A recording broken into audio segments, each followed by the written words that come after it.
1 out of 100. Those are the statistics I was told.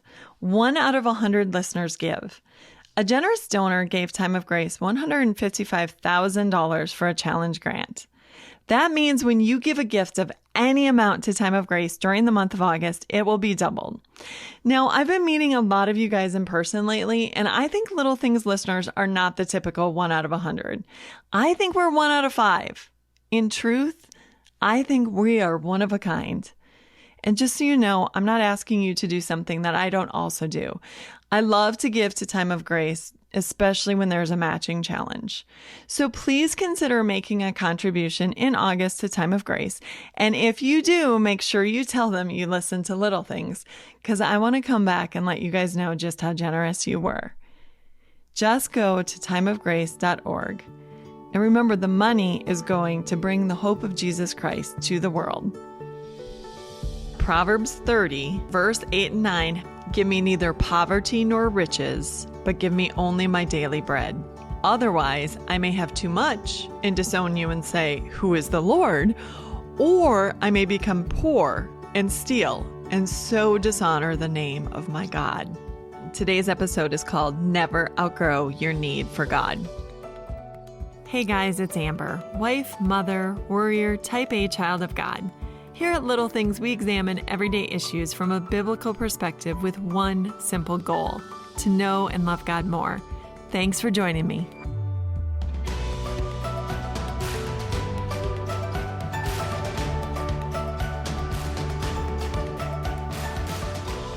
Not sure how long it's been since you've been in the Proverbs. Hopefully not that long. But Proverbs 30 gives us the wisdom of Agur. And verse 8 and 9 have a prayer that have been especially meaningful to me. I love this chapter in the book of Proverbs because this prayer is incredibly wise, and we have God's word to prove it. So I'm going to go back to the kings of Israel. I know we've done this before, and I'm not going to spend a ton of time, but I do want to show you how it is really a temptation that godly people, when God blesses them and they have all they need, they can become proud. And then they sometimes forget that they need God's help and that it was even God helping them that brought them to this place. So the second king of Israel was David. He was a great king by all means. He loved the Lord. He expanded Israel's borders. He made the nation the largest it ever would be. Solomon added a little bit of territory, but not through wars, but through alignments. And that was a totally different thing. David was a great warrior until he became lazy and didn't go to war that spring when he was lounging around the house and taking walks on his roof and looked down at Bathsheba and was led astray into sin. So here's a great man of great faith who did great, amazing things as long as he was walking with God and staying busy. But as soon as he took a break a little bit and let his guard down, boom, Satan tempted and he fell, and he fell hard. And there were repercussions for the rest of his life because of those actions. Solomon, his son, when he was young, God came to him and said, ask me for anything. And Solomon's heart's desire was that he would have the wisdom to govern the people that God put him in charge of. I mean, that is an amazing prayer. And I'm not sure what I would ask for if I was in that situation, but I'm not entirely sure I would ask for something as godly. I mean, basically, Solomon in humility was saying, God, you know what? I just want to serve you and I want to serve your people. And so God not only gave him wisdom, but he gave him wealth and a long life. And Solomon, with this wisdom, he shows us sometimes you can be the wisest person alive, which Solomon was. There will never be anybody who's as wise as Solomon. And yet you can make such foolish mistakes because Solomon took many, many wives. A lot of them were alliances. He took them as part of, making a treaty with a nation, and then that nation would give him, the princess as a wife. And so he did it for the sake of peace. But the problem is that he allowed these women to come to Israel and still worship their gods from their nation. And in doing so, not only was he eventually led into idolatry, but the people of Israel were. So this man of great wisdom, who should have this great understanding, when he became wealthy and had all this power, man, he forgot who gave him that wealth and who gave him that power. And he forgot to honor God with his life and his adoration and his worship, and to have only one God. Commandment number 1, no other gods. So go down a little bit, and Asa was a king of Judah. So after Solomon died and his son took over, the kingdom was torn in two. The upper part was called the kingdom of Israel. That was 10 tribes. And the 2 southern tribes of Judah and Benjamin became the kingdom of Judah. So Asa was this king of Judah, the southern tribes, and he did amazing things. He got rid of all the idols. In fact, there's this neat statement in 1 Kings 15, verse 13, that his grandma put up an Asherah pole. So it was a pole that was dedicated to the god Asherah. And he deposed her from her position as the queen mother because she went to idolatry instead of staying true to God and his word. And so he got rid of her. So it doesn't matter if you were grandma or not. Like, if you're going to follow idols, you're done. He had these amazing reforms, and he won wars. And early in his life, his prayer was even recorded in 2 Chronicles 14. He said, "Lord, there is no one like you to help the powerless against the mighty. Help us, O Lord, our God, for we rely on you and in your name. We have come against this vast army. O Lord, you are our God. Do not let man prevail against you." So here he is facing this army, and he goes to God and he's like, there is no one like you. I'm powerless against you, but here I am. I'm defending your name, and I've come. And so, Lord, don't let this army prevail against you. He saw who he was. He saw who God was. He relied on God, and he won a great victory. Fast forward. A few years later in his reign, the king of Israel, those are the northern tribes again, decided to secure Ramah, which was just north of Jerusalem. It was like on the outermost skirt of Judah's northern territory. So the king of Israel was trying to prevent anyone from leaving or entering the territory of Asa. And Asa heard about this, and instead of going to God, as he had done in the past, he sent money to the king of Aram to come and rescue him. The king of Aram did, but God wasn't very happy. He sent a prophet to remind Asa, hey, you know what? Remember what happened when you turned to me? I helped you. Don't rely on a king. Rely on me. I'm God. But you know what Asa did? Yeah, he threw that prophet in prison. And as the years went by, it went from bad to worse. I think one of the saddest passages in the Bible is 2 Chronicles 16:12. It says, in the 39th year of his reign, Asa was afflicted with a disease in his feet. Though his disease was severe, even in his illness, he did not seek help from the Lord, but only from the physicians. What do you think God is trying to get us to take away from that passage? Because what I see as I read that is that God was waiting for Asa to turn to him.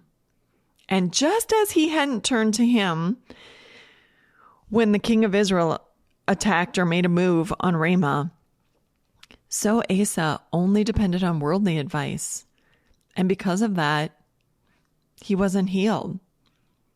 He forgot the Lord, the very person that he was defending in the early part of his reign. But God gave him this great victory. And then it was like he forgot. Joash was another king. He was 7 years old when he became king, and he was under the influence of Jehoiada the priest. So Jehoiada was a wonderful, God-fearing man who took Joash under his care, and together they did amazing things. They kept the people walking with the Lord. And Jehoiada, he died at a ripe old age. I think it was 130 years old or so. But as soon as Jehoiada died, Joash and the people of Judah, they refused to listen to the prophets. They fell into sin. They fell into idolatry. And Joash even killed Jehoiada's son when he came to him and said, hey, you've got to turn. This isn't okay. So here this king had lived this godly life as long as he had the right influence in his life. But as soon as Jehoiada was gone, Joash walked away. Uzziah was this godly king. In fact, we're told in 2 Chronicles 26, verse 5, as long as he sought the Lord, God gave him success. So Uzziah was seeking the Lord. He was seeking his help. He knew where his help came from. God gave him success. But just a few verses down in verse 16, we hear, but after Uzziah became powerful, his pride led to his downfall. He was unfaithful to the Lord his God and entered the temple of the Lord to burn incense on the altar of incense. The priest came and confronted him because it wasn't the king's role to burn incense in the temple. That was the role of the priests. And the priest confronted him and said, don't do this. This isn't your job. Please stay away from the altar. Uzziah would not listen to them. And so God struck him with leprosy. And for the rest of his days, he lived in exclusion. He couldn't go to the temple. He couldn't even live in his palace anymore. He lived in a home away from everybody else. Hezekiah, this is the last one I'm going to talk about today. Hezekiah was this godly king too. He walked with the Lord. He made reforms. He faced huge enemies. And through prayer and humility, seeking God, God delivered him. Then he had this illness, and God sent Isaiah to tell him, look, you're going to die. Get your house in order. But Hezekiah prayed, and God gave him 15 more years. And what happened? He became proud. Why do you think these examples are in the Bible? If I were to guess, this is what I'd guess. Very often we follow the Lord. And God, because he loves his children, he loves more than anything to bless us. He loves to give us success. He loves to give us stability. When we go to him and we have a need, he loves to answer our prayers. We're sick, we turn to him. He loves to grant us healing. We're in need of a job or a better job, we turn to him. He loves to give us opportunity. But as he does, our sinful nature struggles. And if our pride gets the best of us, we forget God gave us everything. We forget that it was God, not us, that gave us everything we have. God gave us the opportunities. God gave us the abilities. God gave us the health. God gave us the strength. If we forget the giver and see only the gifts and start thinking that we are really something, it is so easy, just like all of these kings, to forget that God has been instrumental in our life. And what happens? We can become lazy, like David. We become lazy and we are very content in our role as a Christian. You know, we go to church on Sundays. We read our Bible now and then. We get together with a Christian friend here and there. But our passion is gone. We no longer go to the Bible studies. We no longer pray with all our heart. We no longer worry about the people in our life who don't know God, because let's face it, that's their choice, right? Do we continue to seek the Lord when all is well?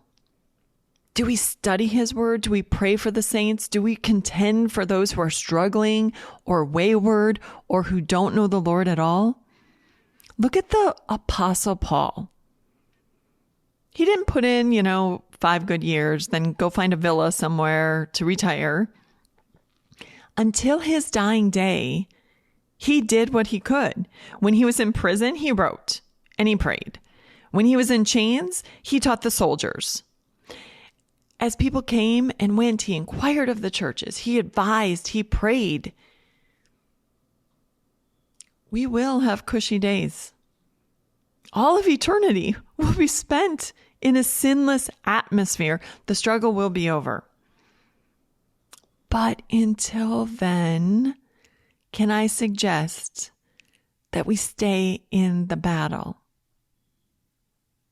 Okay, so how do we do this? Well, first of all, if you are young, seek the Lord. Get into the Bible. Go to Bible studies. Go to Bible studies at church. In your home, start a Bible study, or in someone else's home. Go to a men's Bible study or women's Bible study. Listen to sermons, but let me just warn you. Find godly people who walk with the Lord to listen to. If you don't have any idea who those people are, first off, let me suggest Pastor Mike. Okay, at Time of Grace, we offer really great learning, podcasts, videos, all kinds of things. Don't just listen to any pastor, because they're not always going to be rooted in the Bible and in the truth of the word. But let me tell you a couple other really good places to dig in the word and really learn. Teaching Sunday school is a great, great way to learn the Bible. Now, you don't have to teach. Even if you don't want to teach, if you just want to learn, I'm going to tell you about a really great curriculum. It's free. You can print it off from the internet, and it's called God's Hands in Our Lives. It has teachers' notes for every lesson, and it is solid commentary. So Werner Franzmann is one of the commentaries that they use, one of the pastors who has a commentary. It is a great curriculum for homeschooling or for family devotions or for Sunday school, or just to learn the context and how this episode in the Bible fits into other episodes. It is fabulous. I've learned so much from using this curriculum. I was Sunday school superintendent for around 12 years at my church, and I found this curriculum early on, and it is the best I have found. And we used it the entire time I was Sunday school superintendent, and I believe that they're still using it. So look it up, God's Hand in Our Lives, free Sunday school curriculum. It is amazing. And I think it's 2 years of the Old Testament, 2 years of the New Testament. And if you were to print off just the commentary, the teacher's notes on each lesson, and take a lesson, every couple days, or even one lesson a week, it is amazing. And you would learn a ton about the Bible. The second resource that I think is phenomenal, and you will learn so much from, is called A Bible History from Concordia Publishing. It is a great and solid curriculum. It's what we use in my church for the catechism Bible history students. So 5th through 8th grade, we go through 2 years of Old Testament and 2 years of New Testament Bible history. And again, this is like a workbook. And then there's also a teacher's guide that gives you the answers for the workbook. And what I really like about it, I do not actually use the Bible history book. So I use the workbook, and I didn't even have the teacher's guide. But when I looked this up, I saw that there was a teacher's guide that gives you all the answers.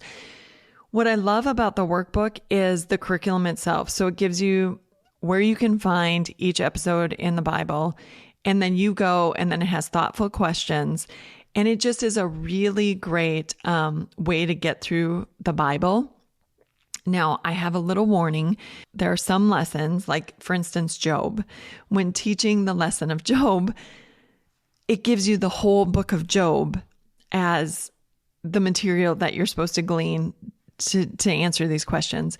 I found that I used the first several, I think the first 2 or 3 chapters, and then I used the last 3 chapters, I think. And we didn't get into everything else that the friends talked about. I had read the People's Bible commentary and sort of just took out a couple passages about what each friend was saying about Job. So, I mean, if you were to buy the Bible history book that goes with the workbook, they summarize the book of Job. I actually like to get my kids into the Bible as I teach them. So if the lesson is Genesis 13 and 14, we're going through Abraham's life, we actually read Genesis 13 and 14 and straight out of the Bible, and then we answer the questions. And I just found it to be a really, really great curriculum that takes you through a lot of the Bible. There's still a lot of the Bible that you don't read, but it is thought-provoking. It gives you a good basic knowledge of what's going on, why this is happening, what this means in light of the plan of salvation, that type of thing. I've really enjoyed it. I also supplement it with things like maps and other things I find off the internet. And I also, like I said, I notoriously read the People's Bible series of whatever I'm teaching because I find so many answers in there.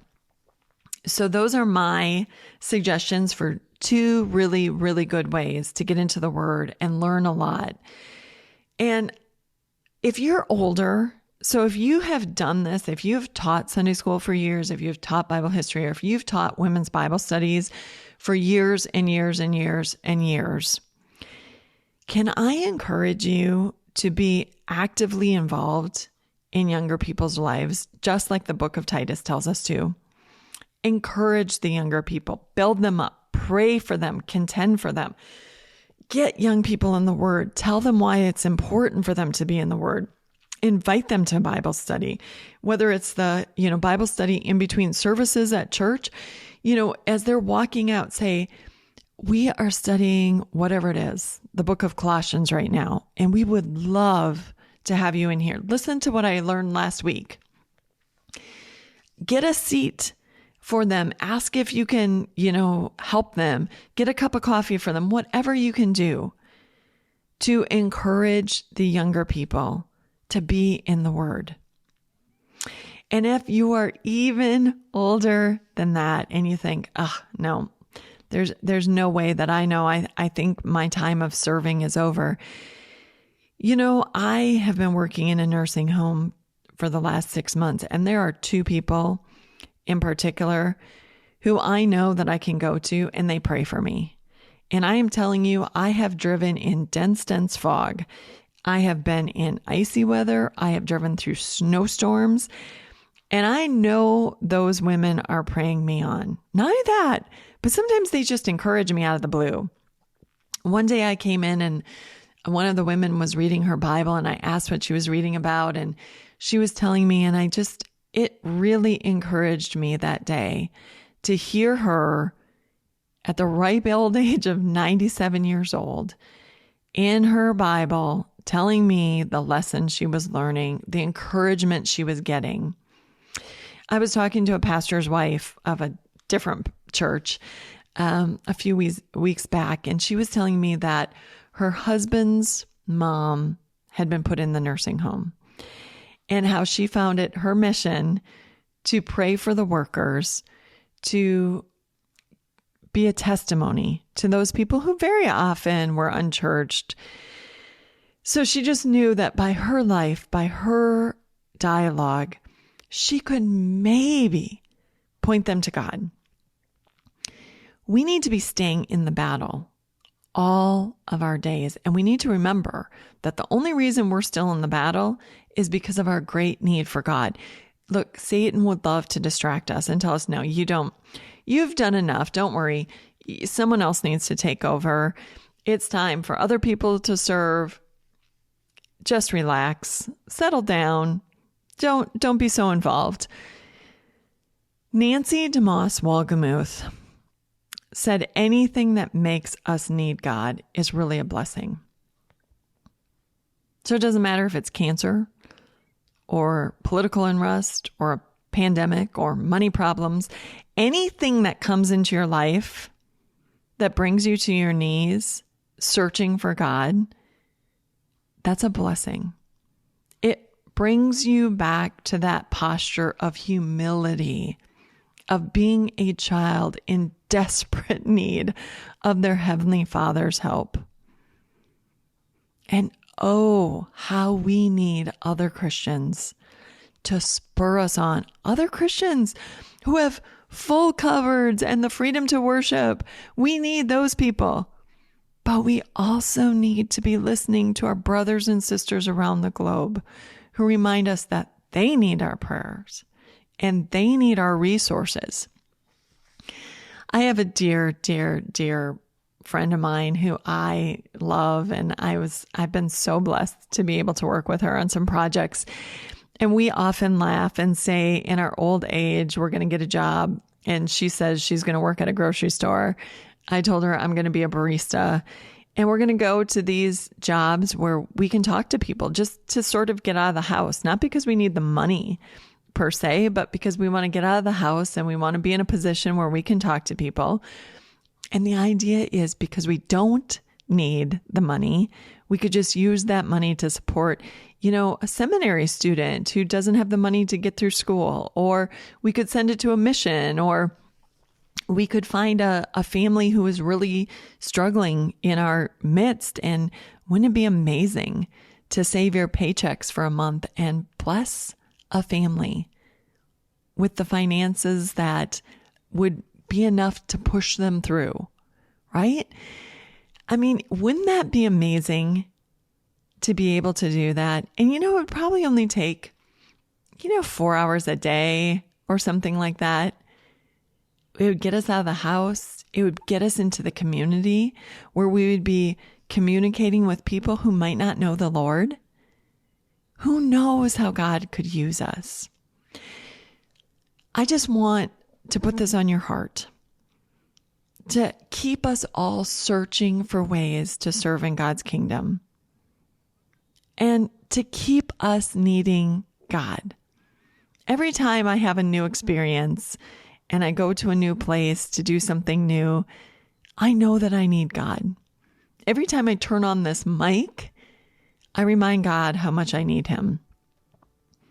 I know that I can screw up a lot of stuff. I've done it many times in many ways, and I've had to many times ask for forgiveness. But let's not ever get to a point where we forget that we need God.